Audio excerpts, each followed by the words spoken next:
पनवेल शिवसेनेचे महानगर प्रमुख अॅडव्होकेट प्रथमेश सोमण यांच्या पुढाकारानं आयोजित केलेल्या बैठकीत पनवेल पालिकेच्या विविध लोकाभिमुख योजना आणि सामाजिक प्रश्नांचा संसदरत्न खासदार श्रीरंग आप्पा बारणे आणि शिवसेनेच्या प्रमुख पदाधिकाऱ्यांनी आढावा घेतला। यावेळेस पनवेल महापालिकेला 25 खाटांचे डायलिसिस सेंटर उभारून देण्याचं वचन दिलं। त्याचप्रमाणे आयुक्त मंगेश चितळे यांनी पाणी पुरवठ्याच्या नियोजनासाठी केलेल्या विविध योजनांचा पाठपुरावा करण्याचं आश्वासन दिलं।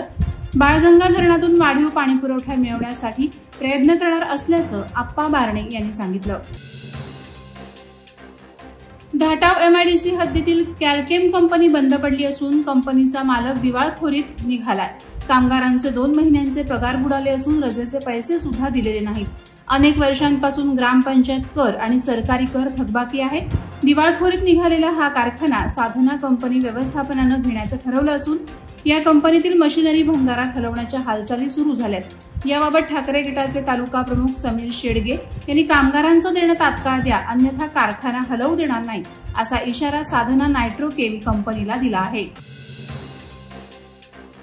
पेणमध्ये अत्याधुनिक सोयी सुविधा युक्त हॉस्पिटल सुरू झालं असून सामाजिक बांधिलकी जपत महिलांसाठी आरोग्य शिबिराचं आयोजन ही बाब कौतुकास्पद आहे। महिला शारीरिक आणि मानसिकदृष्ट्या सदृष्ट असतील तर कुटुंबाला आधार मिळेल।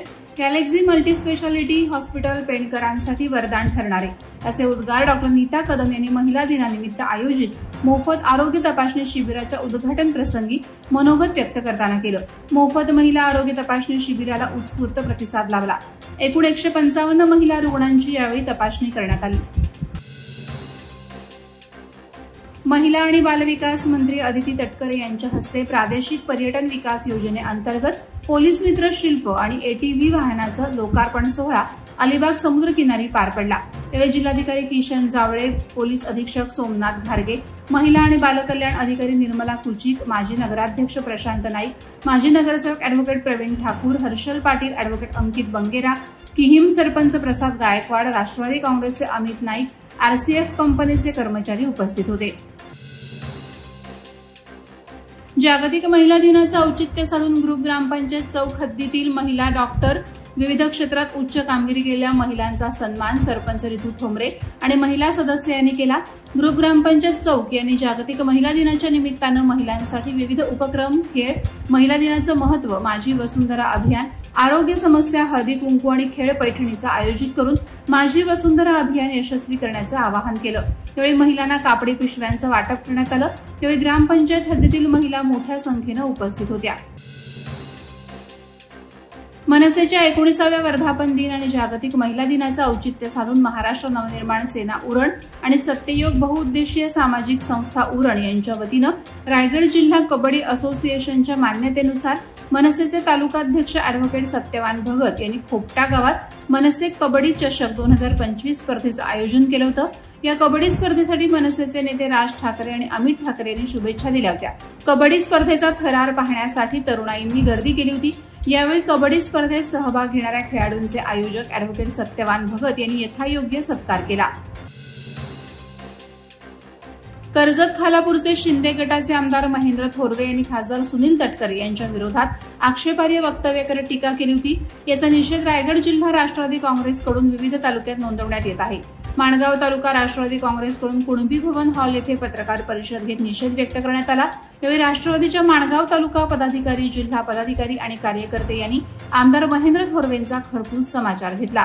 खासदार सुनील तटकरे यांच्यावरील बेताल वक्तव्य जर थोरवेंनी आवरली नाहीत तर माणगाव तालुकाच नव्हे तर रायगड जिल्ह्यात फिरू देणार नाही, असा इशारा दिला। जागतिक महिला दिन इंदिरा गांधी ग्रामीण रुग्णालय उरण येथे मोठ्या उत्साहात साजरा झाला। या कार्यक्रमाला माजी नगरसेवक राजू ठाकूर, तालुका आरोग्य अधिकारी डॉ. राजेंद्र इतकरे, नितीन पाटील आणि एपीआय सतीश गोरे यांची उपस्थिती लाभली। कार्यक्रमात रुग्णालयातील सफाई कामगार मोनिका जाधव, प्रियांका मसे, रासिका पाटील आणि वस्त्रधुलाई कर्मचारी रजनी काटे यांचा विशेष सन्मान करण्यात आला। त्यांना गिफ्ट, रोपटं आणि आर्थिक मदत देऊन त्यांच्या मेहनतीची दखल घेतली। विशेष म्हणजे त्यांना मंचावर प्रमुख अतिथींसोबत मानाचं स्थान देण्यात आलं होतं। महिला दिनानिमित्तानं राष्ट्रवादीच्या वतीनं आगरी कोळी संस्कृतीतील धवलं गीत स्पर्धेचं आयोजन करण्यात आलं होतं। या कार्यक्रमात नवी मुंबईसह पनवेल, उरण, कल्याण, डोंबिवली येथील महिलांनी सहभाग घेतला होता।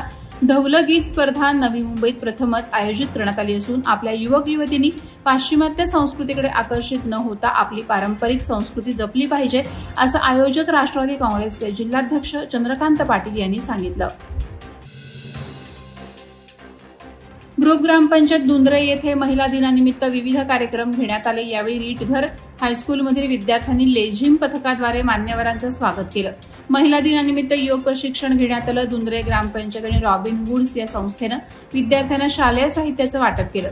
महाराष्ट्र शासनाचे 100 दिवसाच्या कार्यक्रमाअंतर्गत दुंद्रे ग्रामपंचायत हद्दीमधील पीएम जनमन आणि पंतप्रधान आवास योजनेतील घरकुलांचं भूमिपूजन आणि बांधकाम तसंच सुरू असलेल्या घरांची पाहणी करण्यात आली. वादळवारा लाईव्हसाठी न्यूज ब्युरो, रायगड. नवी मुंबई व रायगड जिल्ह्यातील ताज्या बातम्या आणि घडामोडींसाठी सबस्क्राईब करा वादळवारा लाईव्ह चॅनल आणि दाबा बेल आयकॉन.